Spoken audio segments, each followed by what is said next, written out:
தமிழகத்துல first time பண பரிவர்த்தனைகளை தவிர்க்கிற வகையில சென்னை கனரா வங்கி ப்ரீபெய்ட் வங்கி அட்டைய அறிமுகம் செஞ்சிருக்காங்க. மொபைல் போன் ப்ரீபெய்ட் கார்டு போலவே இப்போ பேங்க்ல அறிமுகப்படுத்தி இருக்கிற இந்த கார்டுல 500 ரூபாய் முதல் எவ்வளவு வேணும்னாலும் சேமிக்கலாம். அந்த கார்டை கிரெடிட் கார்டு, ஏடிஎம் கார்டு போல நம்ம யூஸ் பண்ணிக்கலாம். இந்த ப்ரீபெய்டு கார்டில் it is not directly connected to your account. இந்த அமௌண்ட் வந்து அக்கௌண்ட்லேருந்து டெபிட் ஆகி ப்ரீபெய்டு கார்டில் சார்ஜ் ஆகிடும். தனிநபருக்கு 5 கார்டு வரைக்கும் நம்ம கொடுக்குறோம். அக்கௌண்ட்டில் இருக்கிற ஒரு அமௌண்ட்டை எடுத்து இந்த 5 கார்டுக்கும் சார்ஜ் பண்ணிட்டாங்கன்னா இந்த 5 கார்டையும் 5 பேரும் யூஸ் பண்ணிக்கலாம். அமௌண்ட்டு டெபிட் பண்ணி அந்த கார்டுக்கு சார்ஜ் ஆகிடுச்சுன்னா இப்போ ஒரு 500 ரூபா சார்ஜ் பண்ணோம்னா அந்த 500 ரூபா வரைக்கும் தான் அந்த கார்டுலேருந்து ஏதாவது ப்ராப்ளம் ஆனால் கூட, அந்த ஃப்ராடுலன்ட் ட்ரான்சாக்ஷன் நடந்தால் கூட அந்த 500 ரூபா தான் அதுலேருந்து எடுக்க முடியுமே ஒழிய இந்த அக்கௌண்ட்டில் இருக்கிற ஃபுல் பணமும் போகிறதுக்கான வாய்ப்புகள் இல்லை. இந்த கார்டு வாங்குறதுக்கு மெயினாக நம்மக்கிட்ட கனரா பேங்க்கில் கேஒய்சி கம்ப்ளை பண்ண அக்கௌண்ட்டு கண்டிப்பாக வேணும். இப்போ ஜன்தன் அக்கௌண்ட்டாக இருந்தாலும் ஜன்தன் அக்கௌண்ட்டுக்கு அவங்க கேஒய்சி ஃபார்ம், அவங்களோட address proof, ID proof, photo கொடுத்தாங்கன்னா அந்த அக்கௌண்ட்டுக்கு கூட நாங்கள் இந்த கார்டை கொடுக்குறோம்.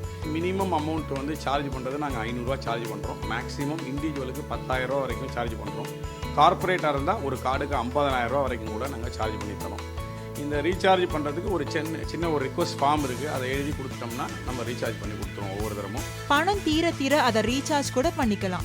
இதன் மூலமா பட்ஜெட்ல பணத்தை செலவழிக்கலாம். அதே போல சம்பள பணம், வாடகை பணத்திற்கு பதில் இந்த கார்டை கொடுத்து அதில் மாசம் ரீசார்ஜும் பண்ணலாம்.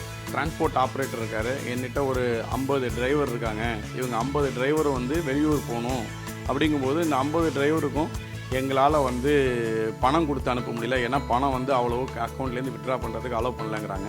இப்போ இவங்க கார்ப்பரேட் கார்டு ஒன்று இருக்குது. அதில் வந்து இந்த 50 பேருக்கும் கார்டு இண்டிவிஜுவலாக எடுத்து கொடுத்துட்டாங்கன்னா அந்த கார்டுக்கு அவருடைய அக்கௌண்ட்டை டெபிட் பண்ணி ஒவ்வொருத்தருக்கும் சார்ஜ் பண்ணிட்டா அந்த டிரைவர் வந்து அந்த கார்டையே யூஸ் பண்ணி அவங்க டோலில் ப்ரே பண்ணுறதா இருந்தாலும் சரி, எங்கேயாவது சாப்பிட்றதா இருந்தாலும் சரி, இல்லை ஏதாவது பர்ச்சேஸ் பண்ணணுன்னாலும் இந்த கார்டை யூஸ் பண்ணி அவங்களே பண்ணிக்கலாம். அப்போ கேஷே தேவையில்லாத அவங்க வந்து இங்கேருந்து ஒரு இடத்துலேருந்து கிளம்பி நார்த் இந்தியா வரைக்கும் போயிட்டு திரும்பி வர்றதுக்குள்ள ஒரு முக்கியமான ஒரு இந்த கார்டனுடைய சிறப்பம்சமாக இருக்குது. ஸோ உட்காந்த இடத்துலேருந்து இது எல்லாமே பண்ணக்கூடிய ஒரு வாய்ப்புகள் வரும். நிச்சயமாகவே அந்த ஒரு கார்டு வந்து it will makes lot of difference in the economy.